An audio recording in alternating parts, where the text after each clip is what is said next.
ಬಡವನನ್ನ ಬಲ್ಲಿದವನ ಮುಂದೆ ಹೇಗೆ ಗೆಲ್ಲಿಸ್ತೀರಿ ಅಂತ. ಒಂದೇ ಕುಟುಂಬಕ್ಕೆ ಅಷ್ಟೊಂದು ಅಧಿಕಾರ ಏನಿದೆಯಲ್ಲ ಅದು ನಿಜವಾಗ್ಲೂ ಒಳ್ಳೇದಲ್ಲ. They are all business people. They are not leaders, they are not politicians. ನೀವು ಅವ್ರ ಬಿಸ್ನೆಸ್ನ ಕಾಪಾಡೋದಕ್ಕೆ ನೀವು ಯಾಕೆ ನಿಮ್ಮ ವೋಟ್ನ ವೇಸ್ಟ್ ಮಾಡ್ಕೊತೀರಿ? ಸೋಲೋ ಕ್ಯಾಂಡಿಡೇಟ್ ಅದು. ಹಾಗಾಗಿ ಬಿಜೆಪಿಗೆ ಹಾಕಿ. ಶ್ರೀನಿವಾಸ್ ದಾಸ್ ಕರಿಯಪ್ಪ ಗೆಲ್ಲೋದು ಶತಸಿದ್ಧ. ಭರ್ಜರಿ ಬಹುಮತದಿಂದ ಈ ಎಲೆಕ್ಷನ್ ಅಲ್ಲಿ ಗೆದ್ದೇ ಗೆಲ್ತಾರೆ. ಶ್ರೀನಿವಾಸ ದಾಸ ಕರಿಯಪ್ಪನವರು ಡಿಸರ್ವಿಂಗ್ ಕ್ಯಾಂಡಿಡೇಟ್, ಬಹಳ ಒಳ್ಳೆ ವ್ಯಕ್ತಿ. ನಾಯಕ ಸಮಾಜದ ಮತಗಳನ್ನ ಸೆಳೆಯೋದಕ್ಕೆ ಸತೀಶ್ ಜಾರಕಿಹೊಳಿ ಅವರು ಬರ್ತಾರಂತೆ, ಮರಾಠ ಸಮಾಜದ ಮತಗಳನ್ನು ಸೆಳೆಯೋದಕ್ಕೆ ಸಂತೋಷ್ ಲಾಡ್ ಅವರು ಬರ್ತಾರಂತೆ. ನಾಯಕರು ಬಂದ ತಕ್ಷಣ ಎಲ್ಲವೂ ಉಲ್ಟಾ ಆಗ್ಬಿಡುತ್ತಾ ಅಂತ. ಅವರು ಸ್ಟ್ಯಾಂಡರ್ಡ್ ಎಲ್ಲ ಹೊಡೆದು ಹೋಗ್ತಾರೆ. ಸಿದ್ದರಾಮಯ್ಯನವರೇ ಬಂದು ಈ ಎಲೆಕ್ಷನ್ ನಲ್ಲಿ 100% ವರ್ಕೌಟ್ ಆಗಲ್ಲ. ಇನ್ಫ್ಯಾಕ್ಟ್ ಮೈನಾರಿಟೀಸೇ ಅವ್ರ ಮಾತು ಕೇಳಲ್ಲ. ಆ ಹುಡುಗ ಒಂದು ಸಮರ್ಥ ಯಾವುದೋ ಒಂದು ಇಂಟರ್ವ್ಯೂನಲ್ಲಿ ಯಾವಾಗಿಂದ ಪ್ರಚಾರ ಶುರು ಮಾಡ್ತೀವಿ, ಹುಡ್ದಾಗಿಂದ ಪ್ರಚಾರ ಮಾಡ್ತಿದ್ದೀವಿ ಅಂತ ಉಡಾಫೆ ಮಾಡ್ತಾರೆ. ಏನ್ರಿ ಎಂತ ಪ್ರಶ್ನೆ ಮಾಡ್ತೀರಿ ನೀವು? ಓದ್ಕೊಂಡಿದ್ರೆ ನಮ್ಮ ಮಂದಿರ ಬಗ್ಗೆ, ನಮ್ಮ ಅಜ್ಜ ಕಟ್ಟಿದ ಕ್ಷೇತ್ರ ಇದು, ನಾನು ಯಾಕೆ ಇಂಡಿಪೆಂಡೆಂಟ್ ನಿಂತ್ಕೋಬೇಕಿಲ್ಲ? ಏನಾದರೂ ನಾಮಪತ್ರ ವಾಪಸ್ ತಗೊಂಡ್ರೆ ಬಹುಶಃ ಅದನ್ನ ಮುಸ್ಲಿಂ ಸಮುದಾಯ ಹೇಗೆ ಕನ್ಸಿಡರ್ ಮಾಡುತ್ತೆ ಅಂತ, ಲೈಕ್ ಸೇಲ್ ಆಗ್ಬಿಟ್ರು ಅಂತ ಏನಾದರೂ ನಂಬ್ಕೋಬೇಕಾ ಹೇಗೆ ಅಂತ. 2028ರ ಚುನಾವಣೆಗೆ ನಿಮ್ಗೆ ಏನಾದರೂ ಟಿಕೆಟ್ ಬೇಕು ಅಂತಂದ್ರೆ ಸಮರ್ಥ ಈ ಬಾರಿ ಸೋತರೆ ನಿಮಗೆ ನೆಕ್ಸ್ಟ್ ನೋಡೋಣ ಅಂತ ಹೇಳಿದಾರಂತೆ. ಬಟ್ ಸಮರ್ಥ ಈ ಬಾರಿನೂ ಸೋಲ್ಬೇಕು, ಮುಂದಿನ ಬಾರಿನೂ ಸೋಲ್ಬೇಕು.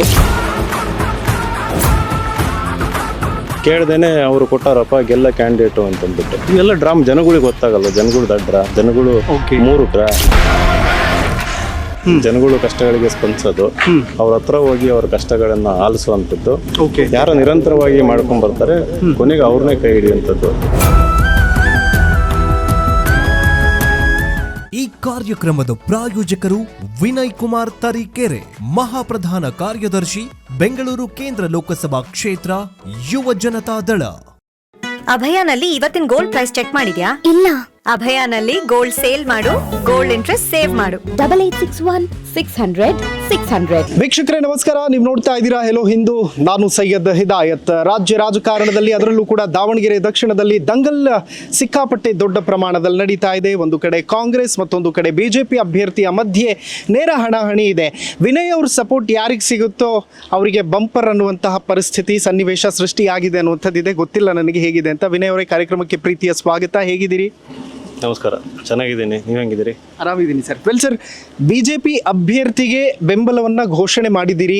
ಆಪ್ಷನ್ ನಿಮಗೆ ಬೇರೆ ಅಭ್ಯರ್ಥಿಗಳಿಗೂ ಘೋಷಣೆ ಮಾಡುವಂತಹ ಒಂದು ಅವಕಾಶ ಇತ್ತು. ಬೇರೆ ಬೇರೆ ಅವರು ಕೂಡ ಇದ್ದಾರೆ, ಸಾದಿಕ್ ಪೈಲ್ವಾನ್ ಅಂತೆ, ಮತ್ತೊಬ್ರು ಮಗದೊಬ್ರು ಅಂತ. ಯಾಕೆ ಪರ್ಟಿಕ್ಯುಲರ್ ಬಿಜೆಪಿ ಅಭ್ಯರ್ಥಿಯನ್ನೇ ಆಯ್ಕೆ ಮಾಡ್ಕೊಂಡ್ರಿ ಅಂತ? ಮೊದಲನೇದು ಬಿಜೆಪಿ ರಾಷ್ಟ್ರೀಯ ಪಕ್ಷ. ಸೊ ರಾಷ್ಟ್ರೀಯ ಪಕ್ಷದಿಂದ ಟಿಕೆಟ್ ಸಿಕ್ಕಿದೆ ಒಬ್ಬ ಅಭ್ಯರ್ಥಿಗೆ ಅಂತಂದ್ರೆ ಈ ಕ್ಷೇತ್ರದಲ್ಲಿ ಗೆಲ್ಲುವಂತ ಮ್ಯಾಕ್ಸಿಮಮ್ ಚಾನ್ಸಸ್ ಅವರಿಗೆ ಇರ್ತದೆ. ಒಂದು.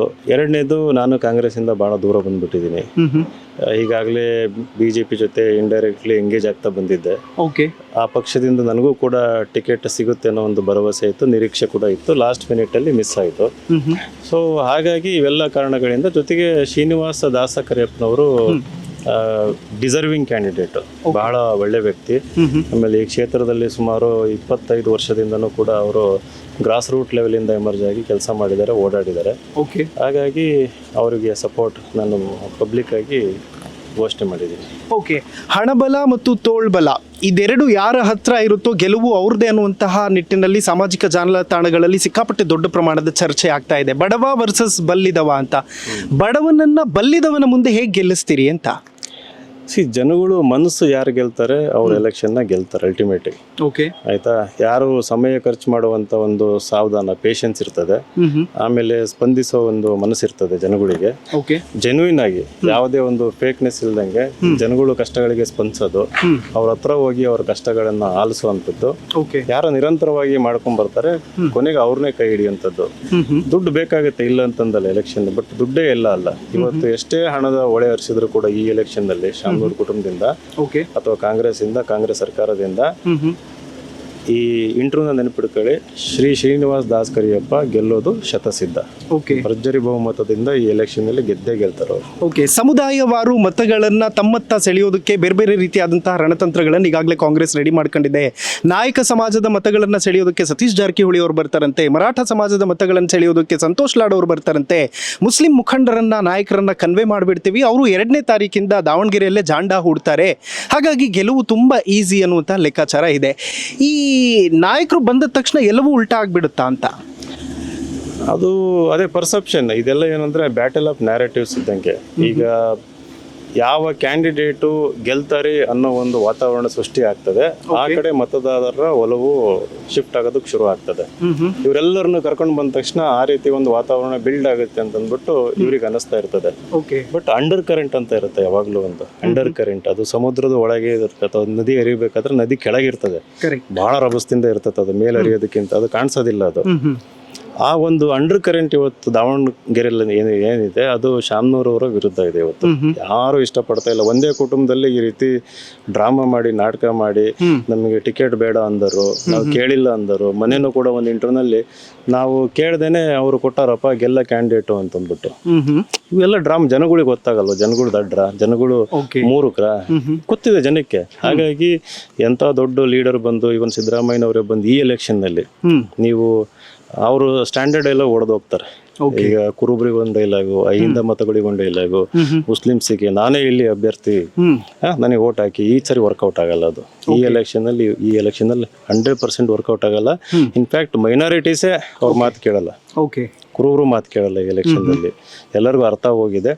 ಬಿಜೆಪಿ ಭರ್ಜರಿ ಬಹುಮತ ತಗೊಂಡು ಶ್ರೀನಿವಾಸ್ ದಾಸ್ ಕರಿಯಪ್ಪ ಗೆದ್ದೇ ಗೆಲ್ತಾರೆ ಈ ಕ್ಷೇತ್ರದಲ್ಲಿ. ಓಕೆ. ಮೊನ್ನೆ ಪ್ರದೀಪ್ ಈಶ್ವರ್ ಅವರು ಬಂದು ಸಿಕ್ಕಾಪಟ್ಟೆ ಭಾಷಣ ಮಾಡ್ತಾ ಇದ್ರು. ಅಬ್ದುಲ್ ಕಲಾಂ ಅವರನ್ನು ರಾಷ್ಟ್ರಪತಿ ಮಾಡಿದ್ದು ನಾವು ಅಂತ ಎದೆ ತಟ್ಕೊಂಡು ಹೇಳ್ತಾ ಇದ್ರು. ಬಿಜೆಪಿ ಅವರು ಅಯೋಗ್ಯರು, ಅವ್ರ ಮಾತುಗಳನ್ನು ಕೇಳಬೇಡಿ, ನಿಮ್ಮ ಸಪೋರ್ಟ್ ಯಾರಾದರೂ ಮಾಡ್ತಾರೆ ಅಂದ್ರೆ ಅದು ಕಾಂಗ್ರೆಸ್ ಪಕ್ಷ ಮಾತ್ರ ಅನ್ನುವಂಥ ಸಂದೇಶವನ್ನು ಕೊಡ್ತಾ ಇದ್ರು. ಹಸಿ ಸುಳ್ಳು ಹೇಳ್ತಿದ್ದಾರೆ ಅಂತಂದ್ರೆ ಅಂದ್ರೆ ಮುಸಲ್ಮಾನರಿಗೆ ಪರಿಜ್ಞಾನ ಇಲ್ಲದೆ ಇರೋ ಜನ ಅನ್ನೋದನ್ನ ಮೆಂಟಲಿ ಅವರು ಡಿಸೈಡ್ ಮಾಡ್ಕೊಂಡಿದ್ದಾರೆ ಹೇಗೆ ಅಂತ? ಅದು ಹಂಗೆ ಆಗಿರೋದು. ಇಷ್ಟು ದಿನ ಏನಾಗ್ಬಿಟ್ಟಿದೆ, ಅವರಿಗೆ ಶಿಕ್ಷಣದಿಂದ ವಂಚಿತರನ್ನಾಗಿ ಮಾಡಿ, ಏನು ಮೈನಾರಿಟೀಸ್ ಇದಾರಲ್ಲ ಶಿಕ್ಷಣದಿಂದ ವಂಚಿತರನ್ನಾಗಿ ಮಾಡಿ, ಅವರಿಗೆ ಒಂದು ರಾಜಕೀಯ ಪ್ರಜ್ಞೆ ಬೆಳೆದೇ ಇರೋ ರೀತಿಯಲ್ಲಿ ಒಂದು ವೋಟ್ ಬ್ಯಾಂಕ್ ಆಗಿ ಅವರನ್ನ ತುಷ್ಟೀಕರಣ ಅಂತ ಅಂದ್ರೆ ಅವ್ರನ್ನ ಅಪೀಸ್ ಮಾಡಿಕೊಂಡು ಅವ್ರನ್ನ ಮಿಸ್ಯೂಸ್ ಮಾಡ್ಕೊಂಡು ಬಂದಿದ್ದಾರೆ. ಸೊ ಅದು ಆ ರಿಯಲೈಸೇಷನ್ ಆಗಿದೆ ಅವರಿಗೆ. ಸೊ ನಮ್ಮ ಮುಂದೆ ಹಲವಾರು ಆಯ್ಕೆಗಳಿದ್ದಾವೆ. SDP ಆಗಿದೆ, MIM ಇದೆ. ಈಗ ಯೂತ್ ಈ ಕ್ಷೇತ್ರದಲ್ಲಿ ಮುಸ್ಲಿಂ ಯೂತ್ ಇಲ್ಲ ಬಿಜೆಪಿಗೂ ಹಾಕಿದ್ರು ತಪ್ಪಿಲ್ಲ. ನಾವು ಇಲ್ಲಿ ಬಿಜೆಪಿ ಇಲ್ಲಿ ವೋಟ್ ಹಾಕಿದ ತಕ್ಷಣ ನಮ್ಗೇನು ಆಗಲ್ಲ, ನಾರ್ಮಲ್ ಆಗಿ ಇದೀವಿ, ಯಾವುದೇ ಕೋಮು ಗಲಭೆ ಇಲ್ಲ, ಸಾಮರಸ್ಯದಿಂದ ನಾವೆಲ್ಲ ಬದುಕ್ತಾ ಇದೀವಿ. ಈಗ ಆ ಭಾಗದಲ್ಲಿ ಹೋದ್ರೆ ನೀವು ಇವ್ರೇನ್ ಹೇಳ್ತಾರಲ್ಲ ಕಾಂಗ್ರೆಸ್ ಹಂಗ್ ಮಾಡಿದೆ ಹಿಂಗ್ ಮಾಡಿದೆ ಅಂತಂದು, ಒಂದು ಸ್ಕೂಲ್ ಇಲ್ಲ, ಒಂದು ಹಾಸ್ಪಿಟಲ್ ಇಲ್ಲ, ಒಂದು ಪಾರ್ಕ್ ಇಲ್ಲ, ಓಡಾಡೋದಕ್ಕೆ ಒಳ್ಳೆ ರಸ್ತೆಗಳಿಲ್ಲ. ಅಂದ್ರೆ ಬೇಸಿಕ್ ಕಮ್ಯುನಿಟೀಸ್ ಡಿಗ್ನಿಫೈಡ್ ಆಗಿ ಬದುಕೋದಕ್ಕೆ ಬೇಕಲ್ಲ, ಆ ತರದ್ದು. ನೀವು ದಾವಣಗೆರೆ ಉತ್ತರನೂ ಓಡಾಡಿದಿರಿ, ದಕ್ಷಿಣನೂ ಓಡಾಡಿರ್ತೀರಿ, ನೀವು ಕೂಡ ನೋಡಿರ್ತೀರಿ, ಅಬ್ಸರ್ವ್ ಮಾಡಿರ್ತೀರಿ. ಸೊ ಇದೆಲ್ಲ ಅನುಭವಕ್ಕೆ ಬಂದಿದೆ, ಆ ನೋವಿದೆ. ಐ ಥಿಂಕ್ ಈ ಎಲೆಕ್ಷನ್ ನಲ್ಲಿ ಅದೆಲ್ಲ ಆಚೆಗೆ ಹಾಕಿದ್ದಾರೆ, ಯಾವುದೇ ಭಯ ಇಲ್ದಂಗೆ. ಮುಂಚೆ ಒಂದು ರೀತಿಯಲ್ಲಿ ಭಯದ ವಾತಾವರಣ ಇತ್ತು. ಕಳೆದ ಲೋಕಸಭಾ ಚುನಾವಣೆಯಿಂದ ಆ ಭಯದ ವಾತಾವರಣ ತಿಳಿ ಆಗ್ತಾ ಇದೆ.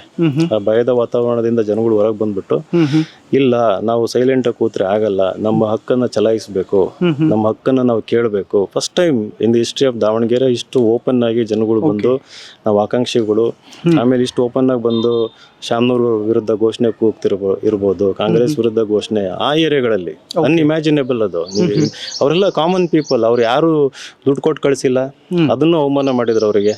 500 ರೂಪಾಯಿ ಜನ ಹಾಗೆ ಹೀಗೆ ಅಂತಂದು.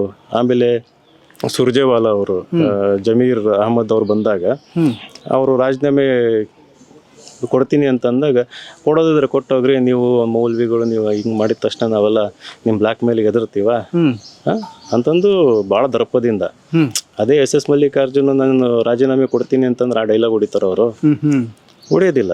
ಸೊ ಇಲ್ಲಿ ಆಟಿಟ್ಯೂಡ್, ಆಮೇಲೆ ಇವ್ರಿಗಿರೋ ಸೆನ್ಸ್ ಆಫ್ ಎಂಟೈಟಲ್ಮೆಂಟ್, ಇದು ನಮ್ದೇ ಸಾಮ್ರಾಜ್ಯ, ನಮ್ಮೂರು. ಆ ಹುಡುಗ ಒಂದು ಸಮರ್ಥ ಯಾವುದೋ ಒಂದು ಇಂಟರ್ವ್ಯೂನಲ್ಲಿ ಯಾವಾಗಿಂದ ಪ್ರಚಾರ ಶುರು ಮಾಡ್ತೀವಿ, ಹುಡ್ದಾಗಿಂದ ಪ್ರಚಾರ ಮಾಡ್ತಿದ್ದೀವಿ ಅಂತ ಉಡಾಫೆ ಮಾತು.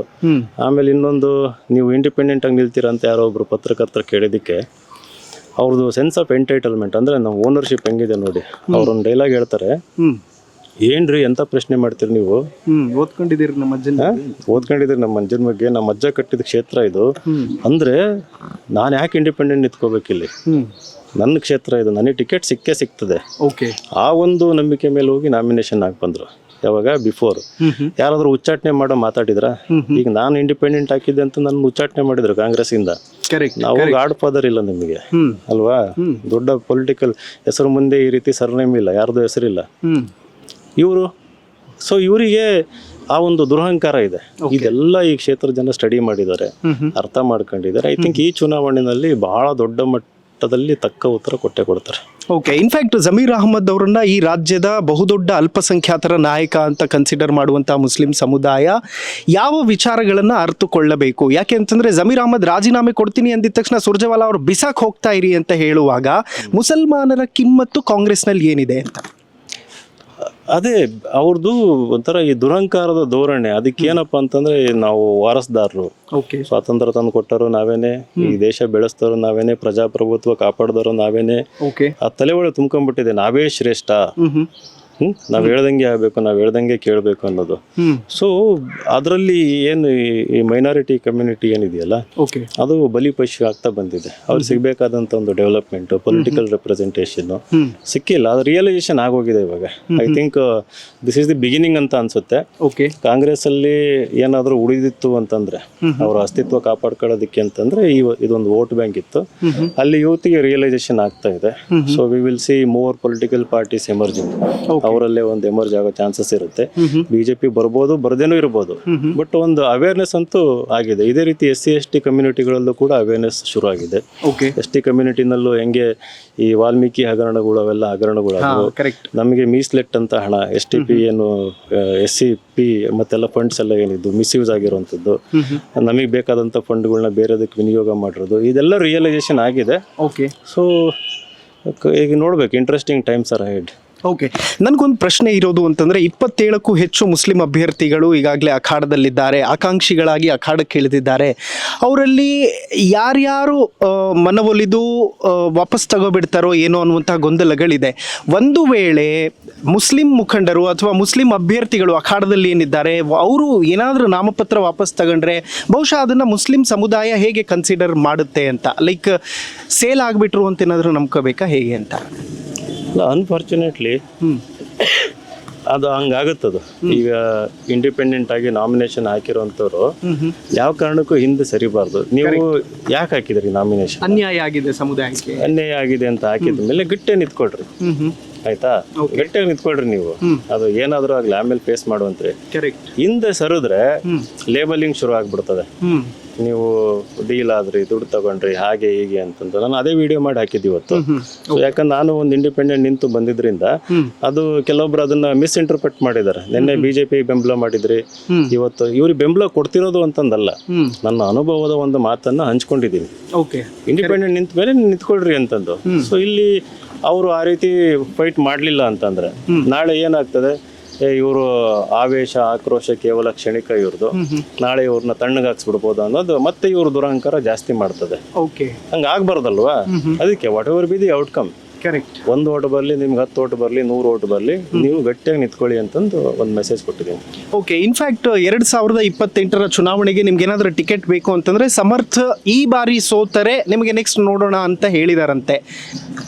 ಅಲ್ಲ, ಅದ್ರ ಬಗ್ಗೆ ನನಗೆ ಮಾಹಿತಿ ಇಲ್ಲ. ಒಳಗೆ ಇಂಟರ್ನಲ್ ಏನು ಡಿಸ್ಕಷನ್ ಆಗಿದೆ, ಬಟ್ ಸಮರ್ಥ ಈ ಬಾರಿನೂ ಸೋಲ್ಬೇಕು, ಮುಂದಿನ ಬಾರಿನೂ ಸೋಲ್ಬೇಕು. ಅದು ಕೇವಲ ಮುಸ್ಲಿಮ್ಸಿಗೆ ನಾಳೆ ಟಿಕೆಟ್ ಸಿಗುತ್ತೆ ಅನ್ನೋದಲ್ಲ, ದಾವಣಗೆರೆ ಜನಕ್ಕೂ ಒಳ್ಳೇದು, ದಾವಣಗೆರೆ ಕ್ಷೇತ್ರಕ್ಕೂ ಒಳ್ಳೇದು ಅನ್ನೋದು ನನ್ನ ಭಾವನೆ. ಓಕೆ ಸರ್, ನಿಮ್ಗೆ ಅನ್ಸುತ್ತಾ ಮುಸ್ಲಿಂ ಸಮಾಜ ಅವರ ಮುಖಂಡರು ಬಂದು ಕನ್ವೆ ಮಾಡಿದ ತಕ್ಷಣ ಎಲ್ಲರೂ ಕೂಡ ಅವರು ಹೇಳಿದ್ದಂತೆ ಕುರಿ ಹಳ್ಳಕ್ಕೆ ಬಿತ್ತು ಅನ್ನೋ ರೀತಿಯಲ್ಲಿ ಹಳ್ಳಕ್ಕೆ ಹೋಗಿ ಬಿದ್ದು ಬಿಡ್ತಾರೆ ಅಂತ? ಎಲ್ಲರೂ ಹೋಗಲ್ಲ, ಯಾರು ಸಣ್ಣ ಪುಟ್ಟ ಸ್ಥಾನಮಾನಗಳಿಗೆ ಆಸೆ ಪಡ್ತಾರೆ. ಸಿ ಹ್ಯೂಮನ್ಸ್ ಅಂತಂದಾಗ ಹ್ಯೂಮನ್ ಸೈಕಾಲಜಿ, ಅವರು ದೇ ಕ್ರೇವ್ ಫಾರ್ ಅಟೆನ್ಷನ್. ಕೆಲವೊಬ್ರು ಸೆಲ್ಫ್ ಎಸ್ಟೀಮ್ ಅಂತ ಇರ್ತದೆ. ಒಂದು ದೊಡ್ಡ ವ್ಯಕ್ತಿಗಳು ಸಮಾಜದಲ್ಲಿ ದೊಡ್ಡ ದೊಡ್ಡ ಹೆಸರು ಮಾಡಿರುವಂತವ್ರು ನಮ್ಮ ಮನೆ ತನಕ ಬಂದು ಹೆಗಲ ಮೇಲೆ ಕೈ ಹಾಕಿ ಹಾರ ಶಾಲು ಹಾಕಿ ಸನ್ಮಾನ ಮಾಡಿದ್ರೆ ಕೆಲವೊಬ್ರು ತಣ್ಣಗಾಗೋ ಚಾನ್ಸಸ್ ಇರ್ತದೆ. ಅದು ಅಲ್ಪ ತೃಪ್ತಿ ಅದು. ಬಟ್ ಕೆಲವೊಬ್ಬರಿಗೆ ಅದನ್ನ ಮೀರಿ ಕೋಪ ಇರ್ತದೆ. ಬಟ್ ಅದು ಎಷ್ಟು ಜನಕ್ಕಿದೆ ಅನ್ನೋದನ್ನ ನೋಡ್ಬೇಕು. ಇವರು ಲೀಡರ್ ಮಟ್ಟದಲ್ಲಿ ಈ ರೀತಿ ತಣ್ಣಗೆ ಮಾಡ್ಬೋದು, but I think common people already ತಲೆ ಒಳಗೆ ಬಂದಿದ್ರೆ ಅವ್ರನ್ನ ನೀವು ತಂಡ ಮಾಡೋಕ್ಕಾಗಲ್ಲ, ಯಾಕಂದ್ರೆ ಎಷ್ಟು ಮನೆಗಂತ ಹೋಗ್ತೀರಿ ನೀವು, ಕರೆಕ್ಟ್ ಆಗೋದಿಲ್ಲ. ಓಕೆ, ಇನ್ಫ್ಯಾಕ್ಟ್ ಬಿಜೆಪಿ ಅಭ್ಯರ್ಥಿಯ ಪತ್ನಿ ಮತ್ತು ಅವರ ಸಹೋದರಿಯರಿಗೆ ಉಡಿ ತುಂಬುವಂತಹ ದೃಶ್ಯಗಳನ್ನು ನಾನು ನೋಡ್ತಾ ಇದ್ದೆ, ಒಂದು ಮುಸ್ಲಿಂ ಸಮುದಾಯ. ಅಂದರೆ ಇದು ಬದಲಾವಣೆ ಪರ್ವದ ಆದಿಯ ಅಂತ.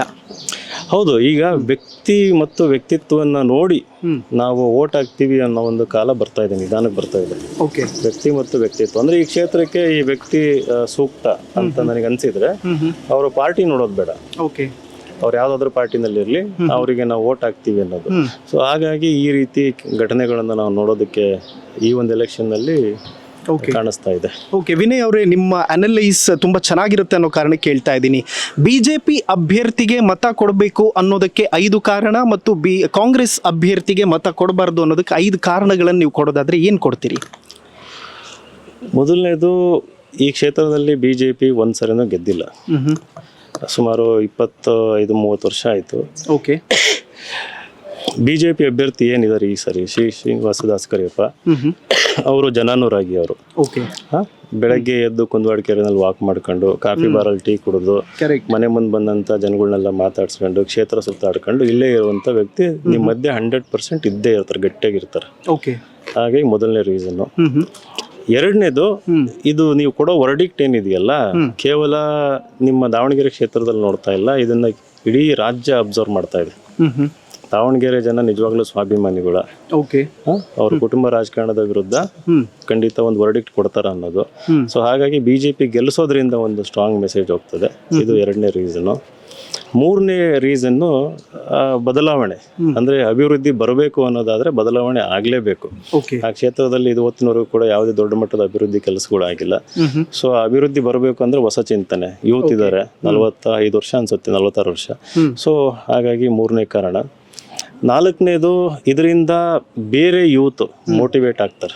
ಓಕೆ, ಅಂದ್ರೆ ಹೌದು, ಈ ಕ್ಷೇತ್ರದ ಜನ ಒಂದು ಗಟ್ಟಿ ನಿರ್ಧಾರ ಮಾಡಿದಾರೆ ಅಂತಂದಾಗ ಬೇರೆ ಯಾರು ಲೀಡರ್ ಆಗ್ಬೇಕಂತಿರ್ತಾರೆ, ಬೇರೆ ಯಾರು ಹೋರಾಟ ಮಾಡ್ಬೇಕಂತಿರ್ತಾರೆ, ಅವ್ರಿಗೊಂದು ಮೋಟಿವೇಶನ್ ಸಿಗ್ತದೆ. Okay, okay. 5ನೇದು, ಈ ಚುನಾವಣೆ ಒಂದು ಅಲ್ಪಸಂಖ್ಯಾತ ಸಮಾಜದವರು ಈ ಕ್ಷೇತ್ರದಲ್ಲಿ ಇರ್ಬೋದು, ಎಲ್ಲರಿಗೂ ಒಂದು ಆಪರ್ಚುನಿಟಿ ಅಂತಂದ್ರೆ ಇದು ಇಡೀ ಸರ್ಕಾರ ಬಂದು ಕೂತಾಗ ದ ಮೋಸ್ಟ್ ಪವರ್ಫುಲ್ ಫೋರ್ಸಸ್ನು ಕೂಡ ನಾವು ಸಾಮಾನ್ಯರು ಅದನ್ನ ಸೋಲಿಸಬಹುದು ಅನ್ನೋ ಒಂದು ಗಟ್ಟಿ ಇಡೀ ರಾಷ್ಟ್ರಕ್ಕೆ ಸಂದೇಶ ಕೊಡಬೇಕು, ಪ್ರಜಾಪ್ರಭುತ್ವದ ಉಳಿವಿಗೋಸ್ಕರ. 5ನೇ ರೀಸನ್. ಓಕೆ, ಇನ್ನು ಇವ್ರದ್ದು 5 ರೀಸನ್ ಬೇಕಾಗಿಲ್ಲ ಅಲ್ಲಿ, ಆಯ್ತಾ. ಸಿಂಗಲ್ ಮೋಸ್ಟ್ ರೀಸನ್ನು, ಒಂದೇ ಕುಟುಂಬಕ್ಕೆ ಅಷ್ಟೊಂದು ಅಧಿಕಾರ ಏನಿದೆಯಲ್ಲ, ಅದು ನಿಜವಾಗ್ಲೂ ಒಳ್ಳೇದಲ್ಲ. ಅದು ಪ್ರಜಾಪ್ರಭುತ್ವಕ್ಕೆ, ಸಂವಿಧಾನಕ್ಕೆ, ಕ್ಷೇತ್ರದ ಅಭಿವೃದ್ಧಿಗೆ, ಕ್ಷೇತ್ರದ ಜನಗಳ ಭವಿಷ್ಯಕ್ಕೆ, ನಮ್ಮ ಫ್ಯೂಚರ್ ಜನರೇಷನ್ ಏನಿದೆಯಲ್ಲ ಅವ್ರ ಭವಿಷ್ಯಕ್ಕೋಸ್ಕರ ಒಳ್ಳೇದಲ್ಲ ಅದು. ಎರಡನೇ reason, they are all business people, they are not leaders, they are not politicians. Business people, ಪಕ್ಕ ಬಿಸ್ನೆಸ್. ಆ ಹುಡುಗ ಓದ್ಕೊಂಡ್ಬಂದಿರೋದು ಬಿಸ್ನೆಸ್ಸೇ, ಬಿಸ್ನೆಸ್ ಎಲ್ಲ ಇದ್ದಿದ್ದು. ಪೊಲಿಟಿಕ್ಸ್ ಯಾಕೆ ಬೇಕು ಅವರಿಗೆ ಅಧಿಕಾರ? ಬಿಸ್ನೆಸ್ನ ಬೆಳೆಸ್ಕೊಂಡು ಹೋಗೋದಕ್ಕೆ, ಕಾಪಾಡ್ಕೊಂಡು ಹೋಗಕ್ಕೆ. ಅವ್ರ ಬಿಸ್ನೆಸ್ ಎಲ್ಲ ಆ ಜಾಗದಲ್ಲಿದೆ. ಎರಡನೇ ರೀಸನ್. ನೀವು ಅವ್ರ ಬಿಸ್ನೆಸ್ನ ಕಾಪಾಡೋದಕ್ಕೆ ನೀವು ಯಾಕೆ ನಿಮ್ಮ ವೋಟ್ನ ವೇಸ್ಟ್ ಮಾಡ್ಕೊತೀರಿ? ಸೋಲೋ ಕ್ಯಾಂಡಿಡೇಟ್ ಅದು, ಹಾಗಾಗಿ ಬಿಜೆಪಿಗೆ ಹಾಕಿ. ಮೂರನೇದು, ಸುಳ್ಳುಗಳು. ಅವರು ಏನು ಇವು ನೋಡ್ತೀವಲ್ಲ, ದೇ ಆರ್ ನಾಟ್ ರಿಯಲ್, ಅದೆಲ್ಲ ಫೇಕ್ ಅದು. ಆಯ್ತಾ. ಅವರು ಜನಗಳು ಸಿಗೋದಿಲ್ಲ, ಜನಗಳ ಜೊತೆ ಓಡಾಡೋದಿಲ್ಲ, ಫಂಕ್ಷನ್ ಅಟೆಂಡ್ ಮಾಡಲ್ಲ, ದುರಹಂಕಾರದ ಆಟಿಟ್ಯೂಡು, ಹೋಗಲೇ ಬಾರಲ್ಲೇ ಅನ್ನೋದು. So you deserve better. ನಿಮಗೆ ರೆಸ್ಪೆಕ್ಟ್ ಮಾಡೋವಂಥವ್ರು, ನಿಮ್ ಪ್ರೀತಿ ಮಾಡೋವಂಥವ್ರು, ಜೆನ್ಯೂನ್ ಆಗಿ ನಿಜವಾಗ್ಲೂ ಸ್ಪಂದಿಸುವಂಥವ್ರು. ಸೊ ಈ ಎಲೆಕ್ಷನ್ ಟೈಮಲ್ಲಿ ಅಷ್ಟೇ ಇರೋವು ಓಡಾಟ, ಚಪ್ಪಲಿ ಬಿಟ್ಟು ಓಡಾಡೋದು ಅವೆಲ್ಲ ಎಲೆಕ್ಷನ್ ಟೈಮಲ್ಲಿ. ಬೇರೆ ಟೈಮಲ್ಲಿ ಆಯ್ತಾ ಇಲ್ಲ. ಸೊ ಮೂರನೇ ರೀಸನ್ ಅದು. ನಾಲ್ಕನೇ ರೀಸನ್ನು ಬಂದು, ನೀವು ನೋಡಿ, ಅಭಿವೃದ್ಧಿ ಅನ್ನೋದು ಏನು ಮಾಡಿಲ್ಲ, ಮುಂದೇನು ಮಾಡ್ತಾರನ್ನೋ ಭರವಸೆ ಇಲ್ಲ ಅದು. 5ನೇ ರೀಸನ್ ಬಂದ್ಬಿಟ್ಟು, ಅದೇ ನಾನು ಆಗಲೇ ಹೇಳಿದೆ, ಪವರ್ಫುಲ್ ಪೀಪಲ್ ವಿರುದ್ಧ ಏನು ಸಾಮಾನ್ಯರು ಹೋರಾಟ ಮಾಡಬೇಕು. ಸೊ ಇಲ್ಲಿ ಅವರನ್ನ ಸೋಲಿಸೋದ್ರಿಂದ ಅವರಿಗೆ ಒಂದು ಸಂದೇಶ ಹೋಗ್ತದೆ, ಜನಗಳು ನನ್ನ ಜೊತೆ ಇಲ್ಲ, ಓಕೆ ನಾವು ಇನ್ನು ಮುಂದೆ ಕೆಲಸ ಮಾಡಬೇಕು, ಅವ್ರ ಮನೆಗಳಿಗೆ ಹೋಗ್ಬೇಕು, ಎಲ್ಲರನ್ನು ಪ್ರೀತಿಯಿಂದ ಕಾಣಬೇಕು. ಸೊ ಅವರಲ್ಲಿ ವಿನಯತೆ ಬರಬೇಕು, ಅವ್ರ ದುರಹಂಕಾರ ಕಡಿಮೆ ಆಗಬೇಕು ಅನ್ನೋದಾದ್ರೆ ನೀವು ಅವರನ್ನು ಸೋಲಿಸ್ಬೇಕು. ಓಕೆ, ಮತ್ತೊಂದು ವಿಚಾರ ಓಡಾಡ್ತಾ ಇರೋದು ಸಾಮಾನ್ಯ ಜನ ಅಲ್ಲೆಲ್ಲೋ ಚಹಾ ಅಂಗಡಿಯಲ್ಲಿ ಕೂತ್ಕೊಂಡು ಮಾತಾಡೋದೇನು ಅಂತಂದರೆ, ಇಲ್ಲೇನಾದರೂ ಬಿ ಜೆ ಪಿ ಗೆದ್ದು ಬಿಟ್ರೆ ಸ್ಟೇಟಲ್ಲೂ ಬಿ ಜೆ ಪಿ ಬಂದ್ಬಿಡುತ್ತಂತೆ, ಮುಸಲ್ಮಾನರಿಗೆ ಸಮಸ್ಯೆ ಆಗಿಬಿಡುತ್ತಂತೆ ಅನ್ನೋದು. ಅಲ್ಲಿ ಹೆಂಗೆ ಸಮಸ್ಯೆ ಆಗ್ತದೆ? ಕರೆಕ್ಟ್ ಆಯ್ತಾ, ಹಿಂದೆನೂ ಬಿ ಜೆ ಪಿ ಗೌರ್ಮೆಂಟ್ ಬಂದಿರ್ತದೆ. ಈಗ ಕಾಂಗ್ರೆಸ್ ಗೌರ್ಮೆಂಟ್ ಬಂದ್ಮೇಲೆ ಸಮಸ್ಯೆ ಆಗಿರೋದು, ಬಿ ಜೆ ಪಿ ಇರೋದಕ್ಕೆ ಸಮಸ್ಯೆ ಆಗಿರೋದು, ಟಿಕೆಟ್ ಸಿಗದಿರೋದು ಅವ್ರದೇ ಗೌರ್ಮೆಂಟ್ ಇದ್ದಾಗಲೇ ತಾನೆ. ಓಕೆ, ಸೊ ಇವೆಲ್ಲ ಸುಳ್ಳು ನ್ಯಾರೇಟಿವ್ಸ್ ಇದು. ಅವರಿಗೆ ಒಂದು ದಿಕ್ಸೂಚಿ ಖಂಡಿತ ಇದು. ಇಲ್ಲಿ ಬಿ ಜೆ ಪಿ ಗೆತ್ತಂದ್ರೆ ಬಿ ಜೆ ಪಿ ಪರ ಒಲವಿದೆ, ಸೃಷ್ಟಿ ಆಗುತ್ತೆ ಅನ್ನೋದು. ಸೊ ಅದು the very nature of democracy ಅದು. ಓಕೆ, ಒಂದು ಪಕ್ಷ ಅಧಿಕಾರಕ್ಕೆ ಬರುತ್ತೆ, ಒಂದು ಪಕ್ಷ ಅಧಿಕಾರಕ್ಕೆ ಬರಲ್ಲ. ಅವ್ರಿಗೆ ಸರಿ ಕೆಲಸ ಮಾಡಿಲ್ಲ ಅಂತಂದ್ರೆ ಅವ್ರನ್ನ ಅಧಿಕಾರದಿಂದ ಇಳಿಸುವಂತ ಅಧಿಕಾರ ನಮ್ಮೆಲ್ಲ ಜನಗಳಿಗೆ ಇರ್ತದೆ. ಓಕೆ. ಸೊ ನೀವೀಗ ಮನೆ ಮನೆಗೆಲ್ಲ ಹೋಗ್ತಿದ್ದೀರಿ ಹೇಗೆ? ನಾಡಿದಿಂದ ಶುರು ಮಾಡ್ತಾ ಇದ್ದೀನಿ. ಓಕೆ, ಇವಾಗ ಇಂಟರ್ನಲ್ ಮೀಟಿಂಗ್ಸ್ ನಡೀತಾ ಇದಾವೆ. ಸಮಾಜದ ಮುಖಂಡರು, ಓಕೆ, ಹಳ್ಳಿ ಮುಖಂಡರನ್ನ ಕರೆಸಿ ಒಳಗೊಳಗೆ ಮಾತಾಡೋದವೆಲ್ಲ ಮಾಡ್ತಾ ಇದೀವಿ. ಬಹಿರಂಗವಾಗಿ ನಾಳೆ ನಾಮಿನೇಷನ್ ಎಲ್ಲ ಹಿಂದೆ ತಗೊಂಡು ಎಷ್ಟು ಜನ ಕಣದಲ್ಲಿ ಉಳಿತಾರೆ ಎಲ್ಲ ನೋಡ್ಕೊಂಡು ಎಲ್ಲೆಲ್ಲಿ ಏನೇನು ಲೆಕ್ಕಾಚಾರ ಮಾಡಬೇಕು, ಸ್ಟ್ರಾಟಜಿ ಮಾಡಬೇಕು, ಓಕೆ. ಆಮೇಲೆ ಬೀದಿಗೆ ಇಳಿಯೋದು. ಒಟ್ಟಲ್ಲಿ ಬಿ ಜೆ ಪಿ ಅಭ್ಯರ್ಥಿನ ಗೆಲ್ಲಿಸ್ತೀರಿ? ನನ್ನ ಒಬ್ಬನ ಕೈಯಲ್ಲಿ ಇಲ್ಲ, ಅದು ಇಡೀ ಎಂಟೈರ್ ಟೀಮ್ ಎಫರ್ಟ್. ಆಲ್ರೆಡಿ ಗೆದ್ದೋಗಿದ್ದಾರೆ, ನಮ್ದೇನು ರೋಲ್ ಇಲ್ಲ ಇಲ್ಲಿ. ನಾವೆಲ್ಲ ಬಹಳ ಚಿಕ್ಕವರು ಗೆಲ್ಸೋದಕ್ಕೆ, ಇದು ಮಾಡೋದಕ್ಕೆ. ಓಕೆ, ಆಲ್ರೆಡಿ ಗೆದ್ದಿದ್ದಾರೆ ಅವರು. ಸೊ ನಮ್ಮ ಒಂದು ಅಳಿಲು ಸೇವೆ ಏನು ಮಾಡೋಕ್ಕಾಗುತ್ತೆ, ಅವರ ಗೆಲುವಿಗೋಸ್ಕರ ಜೆನ್ಯೂನ್ ಆಗಿ ಪ್ರಾಮಾಣಿಕವಾಗಿ ಕೆಲಸ ಮಾಡ್ತೀವಿ. ಓಕೆ, ನೋಡೋಣ ಜನ ಏನು ಆನ್ಸರ್ ಕೊಡ್ತಾರೆ ಅಂತ. Thank you so much Vinay ಅವರೇ. Thank you so much. Okay, ನೋಡಿದ್ರಲ್ಲ ವೀಕ್ಷಕರೇ, ಇದಿಷ್ಟು ಜಿ ಬಿ ವಿನಯ್ ಅವರ ಮಾತುಗಳು. ಅದೇನೇ ಇದ್ರೂ ಕೂಡ ಬಿಜೆಪಿ ಅಭ್ಯರ್ಥಿ ಗೆಲ್ತಾರ, ಕಾಂಗ್ರೆಸ್ ಅಭ್ಯರ್ಥಿ ಗೆಲ್ತಾರ, ಇದೆಲ್ಲದರ ಮಧ್ಯೆ ಒಂದಷ್ಟು ಗೊಂದಲಗಳನ್ನು ಸೃಷ್ಟಿಸುವಂತಹ ಪ್ರಯತ್ನವನ್ನು ಬೇರೆ ಬೇರೆ ಕಡೆಗಳಿಂದ ಮಾಡಲಾಗ್ತಾ ಇದೆ. ಆ ಎಲ್ಲ ಗೊಂದಲಗಳಿಗೆ ನಿಮ್ಮ ಮುಂದೆ ಸ್ಪಷ್ಟ ಉತ್ತರವನ್ನು ಇಡುವಂತಹ ಪ್ರಯತ್ನ ನಮ್ದಾಗಿತ್ತು. ನೋಡ್ತಾ ಇರಿ ಹೆಲೋ ಹಿಂದೂ. ನಾನು ಸೈಯದ್ ಹಿದಾಯತ್, ಸೈನಿಂಗ್ ಆಫ್, ದಾವಣಗೆರೆ ದಕ್ಷಿಣದಿಂದ.